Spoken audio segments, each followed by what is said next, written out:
ఓం నమ శివాయ. మీరు బద్రీనాథ్ అన్నటువంటి పుణ్యక్షేత్రం గురించి మీకు మాకు మనందరికీ తెలిసినటువంటి విషయం అని నేను భావిస్తున్నాను. కానీ అక్కడ ఒక ముఖ్యమైనటువంటి ప్రదేశం కూడా ఉందని మనం గమనించాలి. అది కూడా ఒక పుణ్యక్షేత్రమే. అది ఏమిటంటే బ్రహ్మకపాలం అన్నటువంటి ఒక పుణ్యక్షేత్రం. అది మరి మీకు ముందే చెప్పాను. ఉత్తరాఖండ్లోని బద్రీనాథ్ ఆలయానికి ఉత్తరాన అలకనంద నదీ తీరాన ఉన్న శిలనే బ్రహ్మకపాలం అని అంటారు.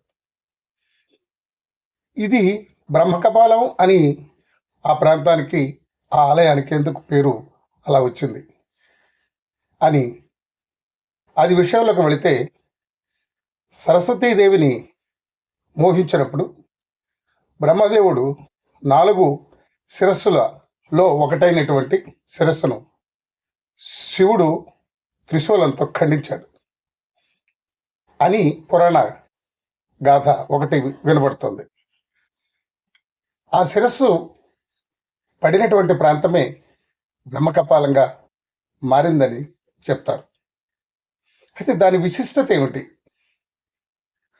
అది ఏమిటంటే, బ్రహ్మకపాల శిల వద్ద శ్రార్థ కర్మలను జరిపితే పితృదేవతలకు ముక్తి కలుగుతుందని హిందువుల యొక్క ప్రగాఢ విశ్వాసం.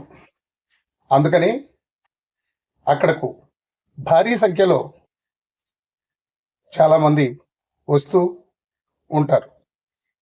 బ్రహ్మకపాలం అనగా 4 శిరస్సుల్లో ఒక శిరస్సుని శివుడు తన త్రిశూలం ద్వారా ఖండించాడని, ఆ ఖండించిన తర్వాత కింద పడినటువంటి ప్రాంతమనే బ్రహ్మకపాలం అని అంటారు. అది ఎందుకు జరిగింది అని అంటే ఇప్పుడు చెప్పాను మీకు. ఎందుకు జరిగింది అంటే, సరస్వతిని ఆయన మోహించాడని. అందుకని ఆ ప్రాంతమునకు అంతటి విశిష్టత ఉందని చెప్తారు. పితృదేవతలకు అత్యంత పుణ్యమైనటువంటి ప్రదేశం బద్రీనాథ్ ఉత్తరాన ఉన్నటువంటి బ్రహ్మకపాలం. ఈ విషయాన్ని ఈ వీడియో మీకు నచ్చినట్లయితే తప్పకుండా దీనిని మీరు సబ్స్క్రైబ్ చేసుకొని మరిన్ని వీడియోల కోసం, మీరు ఇలాంటి గొప్ప గొప్ప వీడియోల కోసం మీరు చూస్తూ ఉంటారని నేను మనసారా కోరుకుంటూ, ఈ వీడియో మీకు నచ్చినట్లయితే తప్పకుండా ఓం